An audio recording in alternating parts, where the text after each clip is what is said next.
magkakaintindihan pagka ganun na sagot mo. The arbitral awards. Within the 200 nautical mile continent. You are not answering the question. I'm asking you which country is now occupying the reed bank.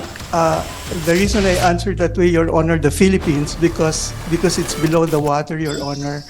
You cannot have a structure in Mr. the... Chair, the question is very simple.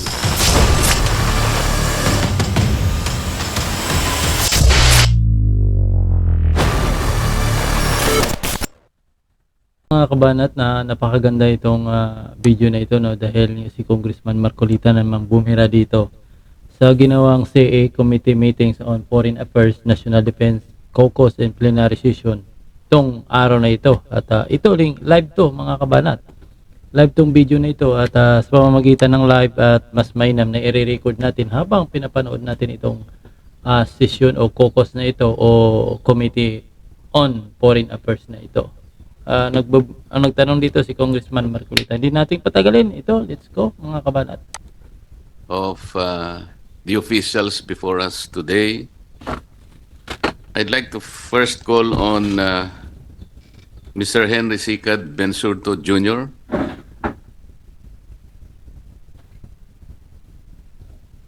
Pastor Bensurto, you may take Good your morning, seat. sir.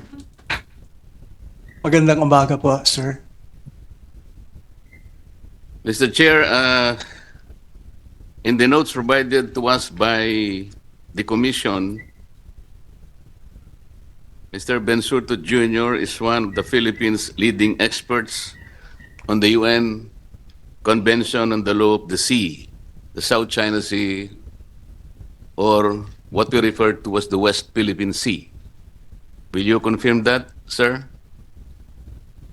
I have knowledge of the United Nations Convention on the Law of the Sea, sir, to the extent that I did some works on the South China Sea or the West Philippine Sea, sir. Thank you. Says here you are one of the leading experts of the country. You do not consider yourself as one of the experts? In all humility, Your Honor, I think I have a good working knowledge on the law of the sea. As to whether I am a leading expert, I leave it up, Your Honor, to people. But I would, in my confidence, have a good working knowledge, Your Honor. All right, we will accept that. Considering your knowledge, not expertise of the UNCLOS and the issues surrounding our disputes in the South China Sea, may I ask if you were one of those who prepared the Philippine Memorial in the permanent arbitration in The Hague? Were you one of them? Thank you for the question, Your Honor. Yes, I did participate in that and was part of those who prepared the memorial together with the rest of the foreign legal counsels. Thank you, Mr. Thank you Your for Honor. the answer. I noticed that in the memorial, the preliminary drafts included some of the reliefs or remedies sought by the Philippine government from the Permanent Court of Arbitration. But later in the day, the reliefs or remedies were all eliminated, meaning to say they were removed from the petition or from the memorial. Why so? Thank you, Your Honor, for the question.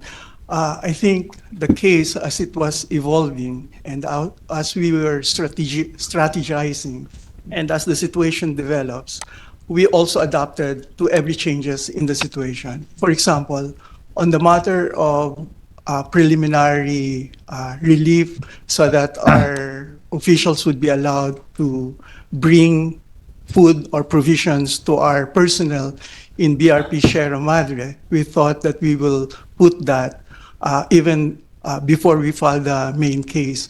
But at the last minute, Your Honor, after due diligence and further Third case, discussion, we thought that in the context of how things were developing, it was better to go into the main case so that when the main case is finally decided, that matter will also be resolved, Your Honor. Thank you. We noticed that, and eventually, what happened is that the Philippine petition became a strategic move to evade the question of territoriality, because I think it is the assumption of the legal panel by the Philippine government that the issue of territoriality or jurisdiction on territory is not within the province of the Court of Arbitration. That is very clear, sir.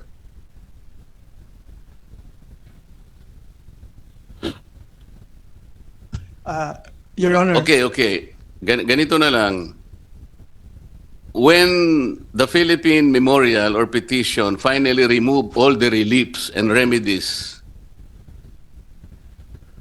what did we ask the arbitral award then? Thank you for the question, Your Honor. I think from the very beginning, as part of the conceptualization, from the very beginning, this is the question that we have to resolve is what is exactly the issue that we have to put forth to a tribunal. And from the very beginning, we know that we have to phrase the question correctly. If we phrase the question, who is the owner, definitely there will be no jurisdiction because China did not want to participate. And this question would be outside the ambit of the law of the sea. And Yes, therefore, yes, that was the understanding. The question is, when we remove all the reliefs, the original reliefs or remedies that the Philippine government should ask from The Hague, what happened? It is as if that we filed a complaint without asking the court to do anything for us. Meaning to say, the complainant just filed the case, but the court is limited to just declaring something, but because we did not ask for anything, let's say asking China to leave the occupied islands or rocks or shoals in the Spratlys, we did not ask anything from the court. So what happened then with our petition? thank you, Mr. Chair. From the very beginning, we never considered asking the tribunal to decide on the matter of whether or not China or the Philippines own the feature. That was Okay, never what part. did we ask? What we asked, Your Honor, is number one, clarification on the matter of the 9-dash line, that from our perspective, there was no legal justification for the 9-dash line. Second, we requested the tribunal to clarify the characters of the features, whether or not those features in the Spratlys, they number anywhere between 95 to 295, whether or not these features, especially those that are large, are rocks, low tide elevations, or islands. And then the third part of that is whether there was a destruction of the marine environment. Yes, that is correct. You ask only for clarifications. Nothing more and nothing less. That is why, even if we won the arbitration, the arbitral court didn't ask China to do anything. Like, the arbitral court didn't ask China to leave the islands or the rocks that it occupies in the Spratlys, some of which are being claimed by the Philippines. Isn't it so? Your Honor, not exactly. We did ask for specific, number one. It was very important to clarify the matter of the reed bank, whether or not it is a continental shelf of the Philippines, or is it part of the exclusive economic zone of the features. And that's why it's very, very critical to prove the character of the features, because if these features were naturally formed islands, and therefore they would be entitled to the maximum entitlement of 200 nautical miles. We know that. Who occupies the reed bank now? Your Honor, reed bank is completely a continental shelf. Which country is now occupying the reed bank? Reed bank is is exclusively within the 200 nautical mile You are continental not shelf. answering the question. I'm asking you which The- country is now occupying the reed bank. The reason I answered that way, Your Honor, the Philippines, because it's below the water, Your Honor, you cannot have a structure in Mr. that. Chair, the question is very simple. I apologize, Your Honor, Which the country Philippines. is now occupying the reed bank? My apologies, Your Honor, the Philippines. Which country are occupying some of the islands that are claimed by the Philippines, but the Philippines does not occupy them? Uh, Under PD 5096, we claim that group of islands called Kalayaan Island Group. However, Your Honor, some of these features that we claim are not occupied by us. In summary, we occupy something like 9 features out of this group of features. China occupies something like 6. Vietnam occupies something like 26 to 27, Your Honor. No. China is occupying some 20 islands. Uh, no. Vietnam is occupying some 20 islands. China 14, Malaysia 4, Philippines about 6. Ang pinag-uusapan kasi natin ganito, kaya nagkakaroon tayo ng problema. Some of the islands occupied by China in this Pratt list are within the exclusive economic zone of the country, our country. Because China occupies some of those islands and under public international law, they are entitled to territorial sea and their own EEZ. It happens that the EEZ of that island occupied of China intersects our own exclusive economic zone. Hindi ba? Prior to arbitration, that may be correct. With the arbitration, Your Honor, that has been clarified, and that's why there was a very explicit categorical ruling on the part of the tribunal specifically saying that reed bank is exclusively ours. In fact, it even went to the extent of castigating China that they should not harass our vessels in reed bank. I am not talking about the reed bank anymore. Yung sinasabi ko, an island occupied by China, which is within the exclusive economic zone of our country, intersects or overlaps with that entitlement of its own economic zone. Ganito yun eh. China occupies one island, and because it occupies one island, it enjoys the territorial sea and the EEZ of that island it occupies. Tama. Nor, Your Honor, because the tribunal declared that none of the features were islands. In fact, including the biggest one, Ituaba, is just a rock.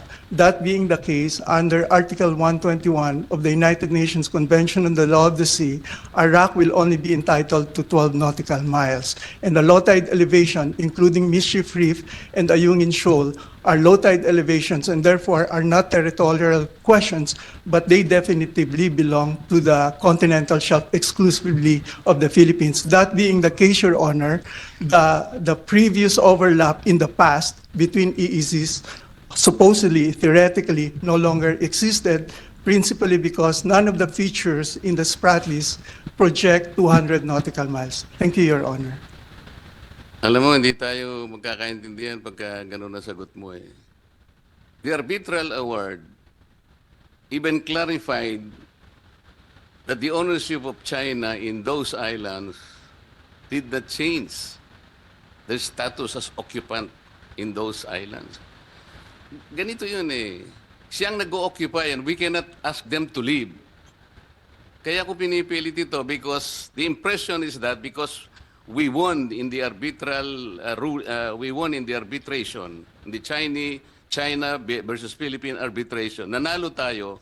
Ang buong akala ng mga kababayan natin, pinaalis ang China doon sa ino-occupy na mga islands in the Spratt list. That did not happen. You have to clarify this. Thank you, Your Honor, for the question. If I may, regardless of who the owners of the features, and this is what the tribunal said, regardless of who owns the features, those features, regardless of who the owner is, will only be entitled to 12 nautical miles at the most if it is a rock. That being the case, none of the features, regardless of who the owners are, which is beyond the jurisdiction of the tribunal, because they are only entitled to 12 nautical miles, there is no possibility of overlap between exclusive economic zones, because in that situation, only the Philippine archipelago projected from the Philippine archipelago features are entitled to 200 nautical miles. The features in the Sprat list, none of them, Your Honor, anywhere between 95 to 295, including the largest of them, Itoaba, is not an island, are only rocks at the most, and that being the case, will only be entitled to 12 nautical miles. The consequence of that ruling, therefore, is there's no possibility of overlap. This allowed, therefore, the tribunal to make a very categorical rulings, very specific, Your Honor, in the read back, which, by the way, before the arbitration, China was saying it's part of the disputed area, was no longer disputed. Thank you. Your Okay, Honor. even assuming that you are correct that it has no EEC, but under public international law, if it is an island, it is entitled to two things, the 12 nautical miles and its own economic zones. Palagay mo, tama ka. What about the 12 nautical miles? Suppose China is occupying that island. China can enjoy the 12 nautical miles sea surrounding that island, isn't it? If it is a rock, Your Honor, it will be entitled to 12 Sinasabi ko nautical na miles. nga, island nga siya eh. Your Honor, the reason I'm very specific in the use of terms, because if I mention it island, definitely it will be entitled to 200. The reason I'm mentioning rock is to be more specific and technical. Okay, it's a rock, so it's entitled to 12 nautical miles. O supposing China, as an occupant of that rock, which is entitled to 12 nautical miles, ipinarada niya yung kanyang mga vessels doon. And the 12 nautical miles overlaps with the Philippines' exclusive economic zone. Tama? Kasi nandun siya sa 12 nautical miles eh. This is now the problem because ang sabi natin, ang China, nandun siya sa ating exclusive economic zone. But, hindi natin siya pwedeng paalisin because as occupant of that rock or feature, nandun siya sa 12 nautical miles. Tama? Your Tama o Honor, hindi? yes. Your, O yun na nga with eh. respect to that, Ito yung problema nga natin. Kailangang maipaliwanag natin kasi ang mga kababayan natin nakukonfuse. Nandun siya sa exclusive economic zone natin. Sabi nila, totoo. It's within the 12 nautical miles nung ating exclusive economic zone. Kaya yun ang problema. Kailangan din yung maipaliwanag mabuti ito. Ngayon, ito arbitral award did not say anything for China to do. Ang pinag-usapan natin yung occupancy niya. China claims most of the islands. Taiwan claims it. Vietnam also claims. Malaysia also has a claim. Taiwan has a claim. There is no world body who will adjudicate kung sino talagang may-ari. So ito ngayon yung problema natin. Tama? Tama ba?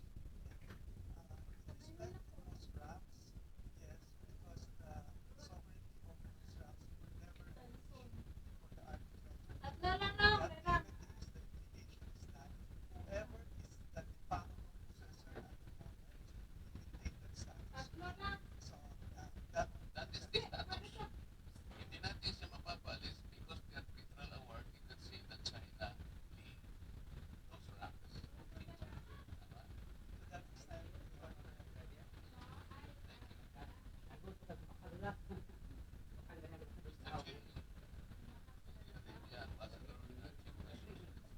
Ambassador, thank you very much.